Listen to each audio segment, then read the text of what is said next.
Entonces vamos a continuar.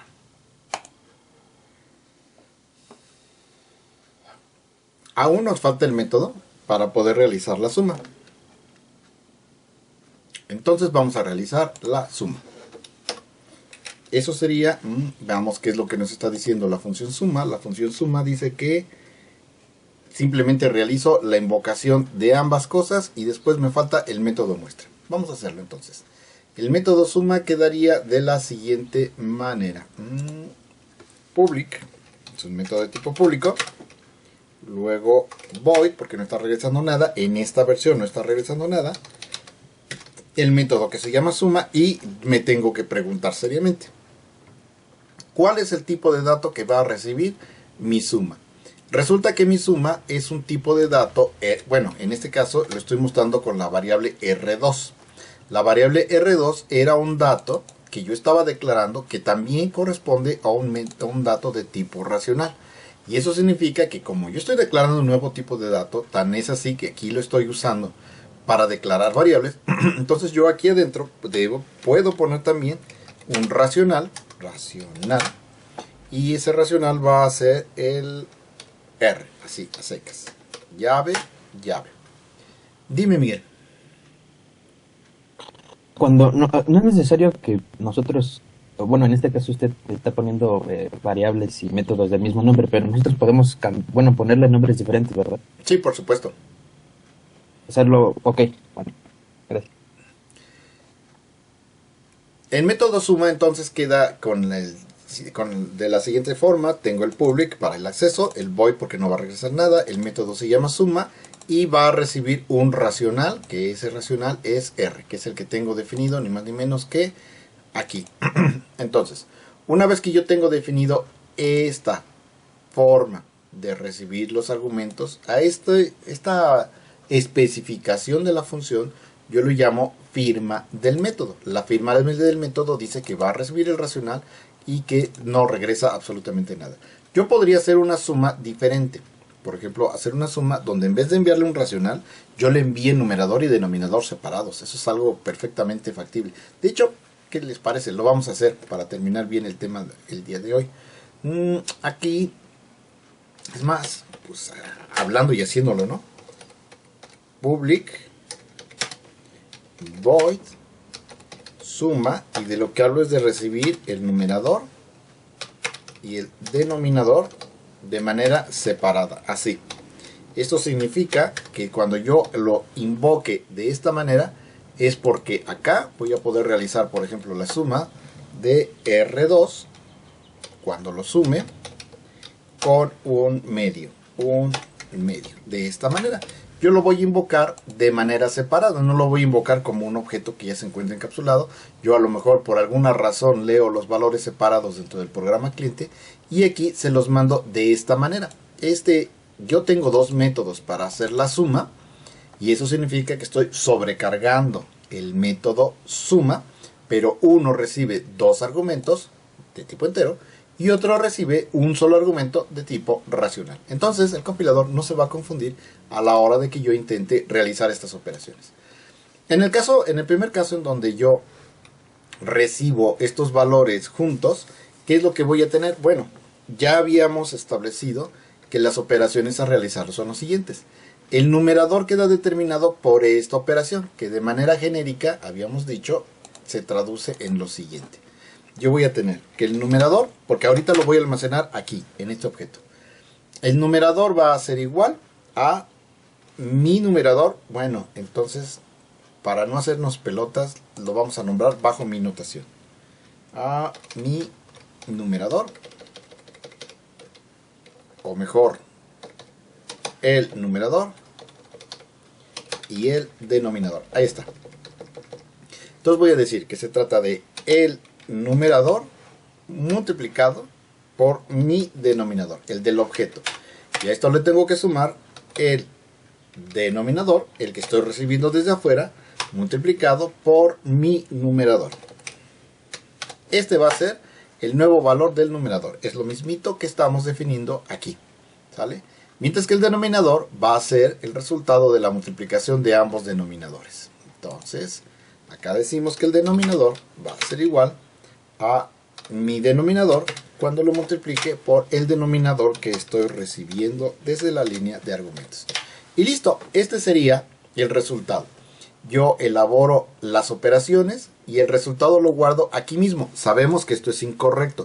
Jamás en la vida, cuando dos operandos se realizan una operación, el resultado altera los valores. Ya sé que no, pero esta es una primera aproximación. Lo vamos a componer en la siguiente versión. Ahora, originalmente yo lo que tenía era una operación, una suma que sumaba racionales. Y entonces ahora resulta que tengo que repetir eso acá. Habría de dos sopas. Una, por ejemplo, sería decir, ¿sabes qué? Pues yo sé que el denominador va a ser igual a mi denominador, que va a multiplicar a r.getDenominador. Así. Esta sería la primera opción. Repetir esta misma operación, pero esta vez relacionado al operador, al objeto racional que estoy recibiendo como argumento. Si yo hago eso, yo no puedo simple y llanamente aquí decir, dame el denominador.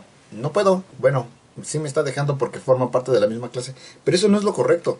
Lo correcto es que si hay un método que me regresa el valor del denominador, lo tengo que usar. De la misma manera que si hay un método que asigna el valor, lo debo de usar. ¿Y eso qué significa? Que esta asignación es incorrecta. Lo correcto es decir, set denominador como resultado de lo que salga de esto que está aquí. Porque si no, ¿qué caso tiene que aquí haya yo puesto las reglas para asignar el denominador para validar que nunca tenga yo un 0? Si yo acá a la malagueña estoy asignando valores y no realizo esa validación, no tiene sentido. Dentro de la programación orientada a objetos, yo tengo que tener muy claro que el objeto es responsable de validar los datos que está recibiendo. Y al validarlos, cada uno de los métodos que yo le instrumente se vuelve responsable de aquello que le estoy asignando. Yo tengo una función que se llama establece el denominador. Y esa función tiene las reglas de cómo asignar correctamente el denominador.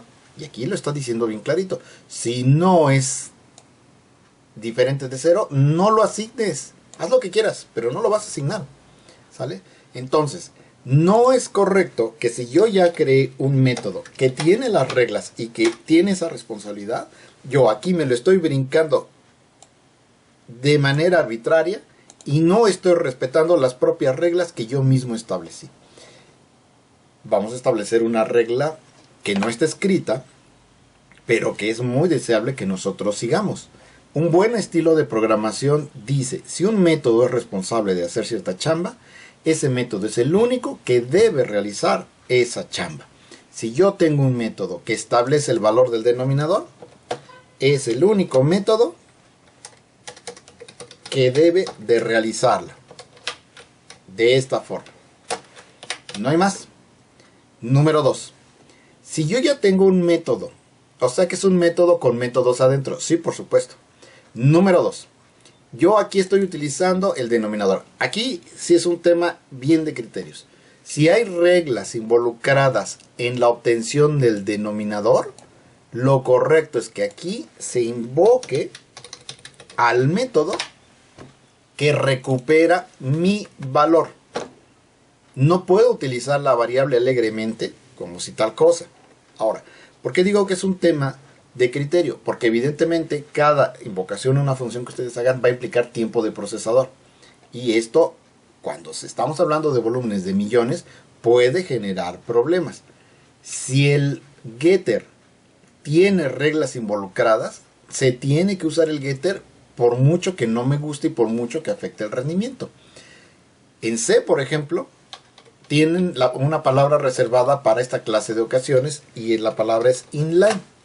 Inline lo que le dice al compilador es, mira, tú el código que existe dentro de esta función no lo vas a manejar como función, lo vas a meter aquí insertado dentro del ensamblador para que no tengas que hacer todo el cotorreo que se realiza generalmente para poder invocar una función.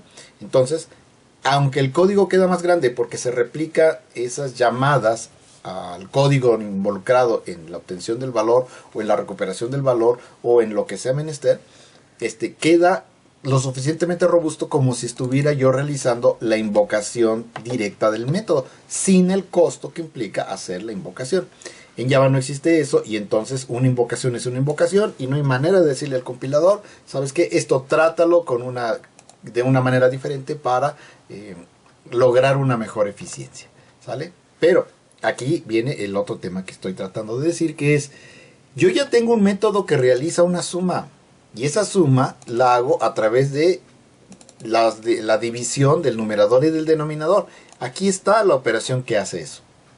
Entonces, en primer lugar, esto no debería de repetir el código, porque si me doy cuenta que hay un error, si después descubro una nueva regla, si después hago alguna cosa diferente, yo tendría que modificarlo aquí y aquí. Y se vale que en el código haya dos métodos que se llamen igual, que hagan lo mismo. Pero lo que no se vale es que el código se repita en cada uno de ellos. ¿Cuál es la más elemental? La más elemental es la de abajo.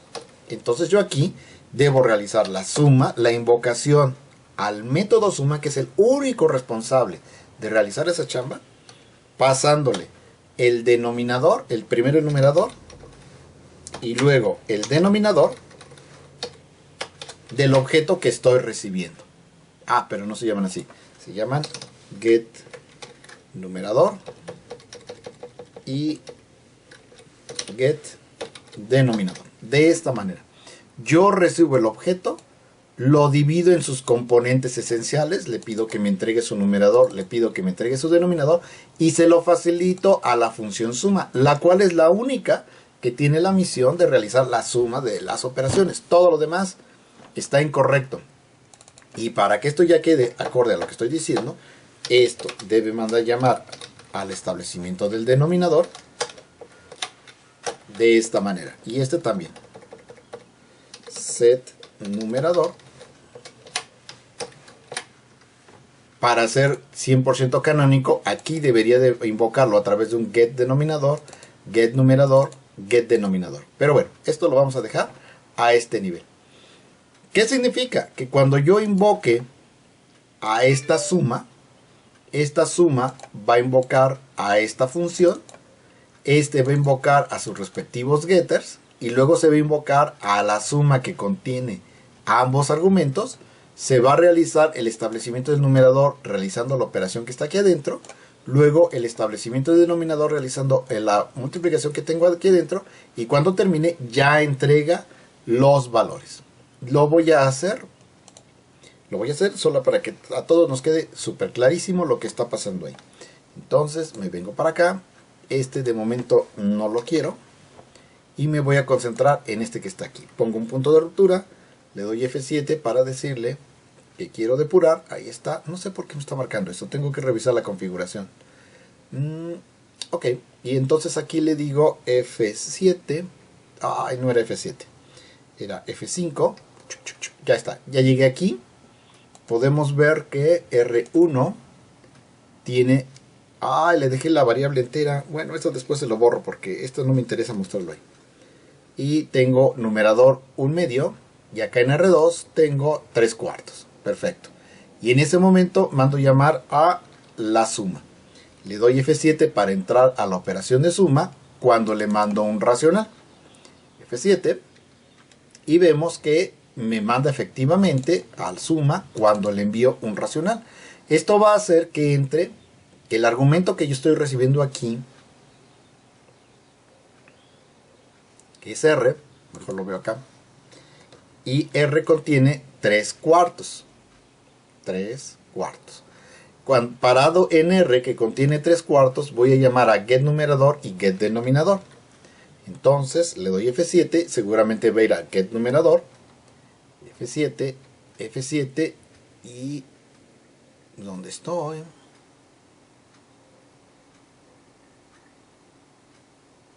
Ya lo hizo. Se fue derechito, no sé por qué. ¿Qué hice? No sé, pero ya se fue derechito. De aquí ya invocó a la suma. La suma aquí ya trae el valor de 3. Y el denominador ya trae el valor de 4, que es lo que entregaron estas dos que están acá. Y luego comenzamos, le establezco el valor realizando esta operación que está aquí. Se realiza toda la operación y se invoca al set denominador. Aquí está el set denominador que recibió el valor de 10. Fue el resultado de la operación. Y ese es el que se va a asignar al numerador. Le doy F7 y ya quedó asignado el numerador. En este momento el objeto pues está en un estado claramente raro. Aquí está. Y vemos que vale 10 medios. Ese no es el resultado final. Todavía me falta asignar el denominador. Así que ahora realizo la operación del denominador por el denominador. F7. Recibo el denominador resultado, que en este caso me dice que vale 8. Ahí está. Y como 8 si es diferente de 0, F7 lo asigna.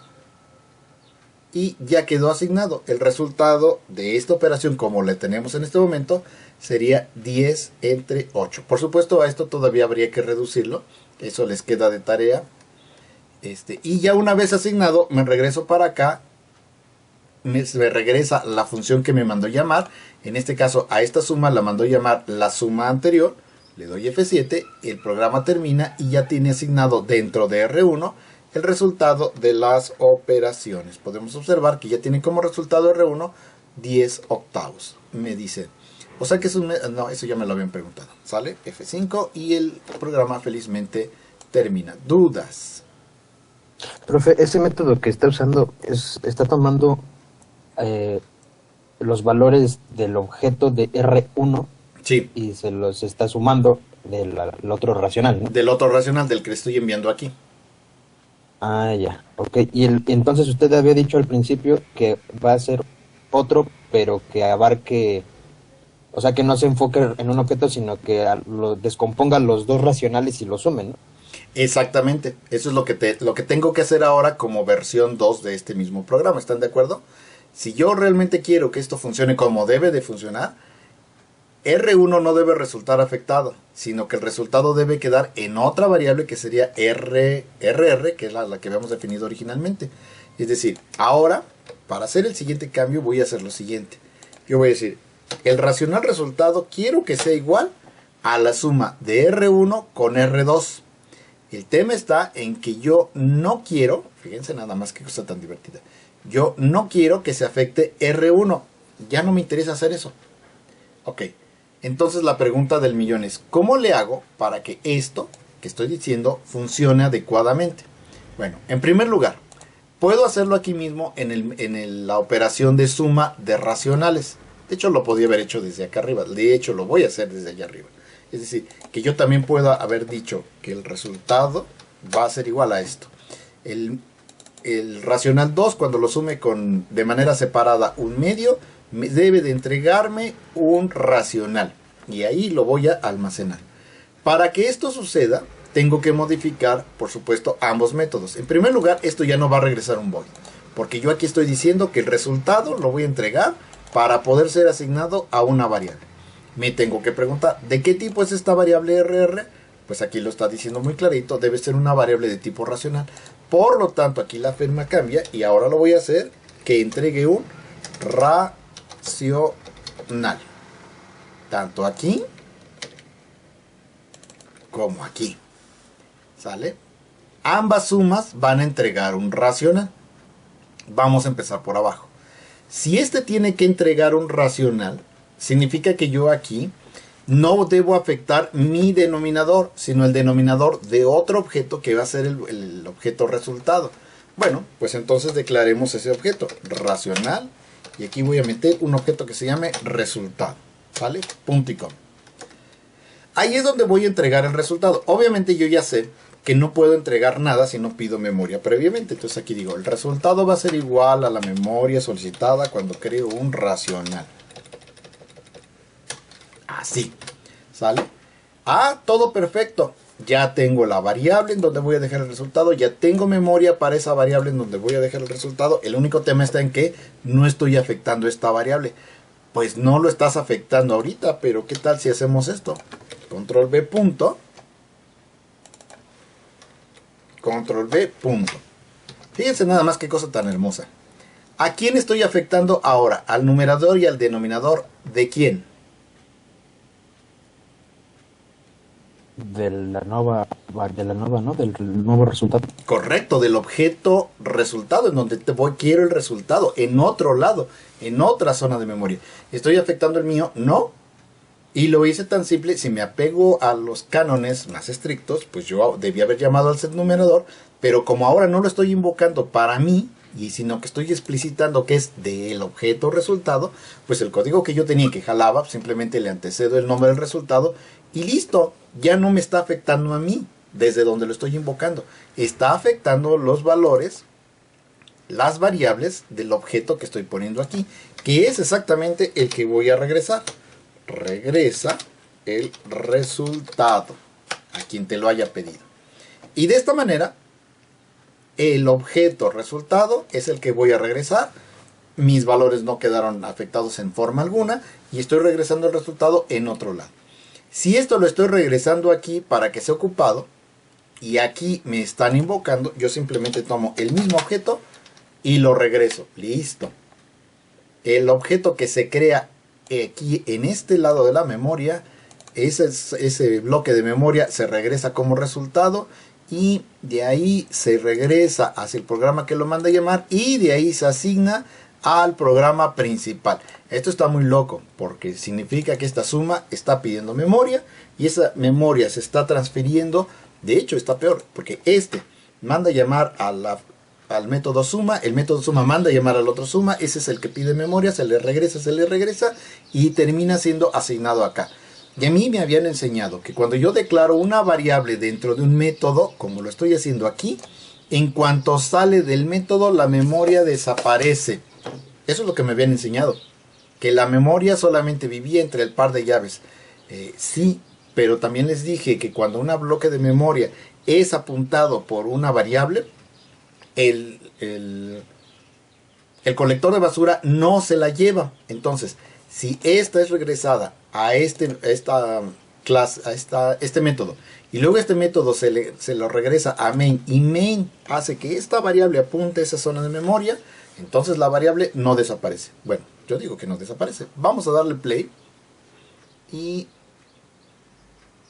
me está faltando un print. Profe, una pregunta. Dígame. No hay una, bueno, es que a lo mejor no le estoy, bueno, sí le entiendo, pero a la vez no. Pero no hay una forma más fácil como simplemente hacer un método que sume dos racionales. ¿A qué me refiero? Es que R1 más R2 es igual a RR. Así, ¿no? Ajá, sí, o sea, es que por ejemplo en los métodos que tiene se basó en un método que abarcaba, bueno, que agarraba el objeto R1 y le sumaba el R2, ¿no? Pero yo me refiero a un método que descomponga en sus mismas funcionalidades al denominador numerador de los dos objetos que tú quieres y que lo sume, bueno, que haga la operación y que se le asigne. ¿Sí se puede hacer eso? Tú querrías hacer algo como rr.suma R1, R2. Exacto. Sí se puede. No sé por qué querría yo hacerlo así, pero sí se puede. Porque en realidad, pues yo ya estoy parado en este objeto. Yo ya tengo uno de los objetos y uno se puede referenciar al otro. Pero si tú deseas que este objeto altere o tome los valores de otros dos, pues si ese es tu criterio de diseño, perfectamente bien, lo puedes hacer. ¿Vale? Puedes hacer esto. Okay. Lo que no puedes hacer es esto. Java no me permite sobrecargar el operador suma. No existe una manera que yo le diga, enséñale al operador de suma a funcionar con nuevos tipos de datos. Java no lo permite. C++ sí, en C++ sí puedo escribir el código para que yo escriba eso, así tan limpio y claro como lo estoy mostrando. Y ese código que está ahí seleccionado, cualquiera lo puede entender, sin ningún problema, sin andarnos con cosas raras como esto que está aquí. Y en C++ esto es solamente una ampliación de este mismo concepto. Solo que aquí en vez de decirle suma, yo le digo sobrecarga el operador más. Pero eso es C++, ¿sale? Y aquí no estamos hablando ahorita de C++. Estamos hablando de Java y entonces como usamos Java, pues lo tengo que usar de esta manera, que es la manera más genérica y la manera más transportable hacia otros lenguajes, ¿vale?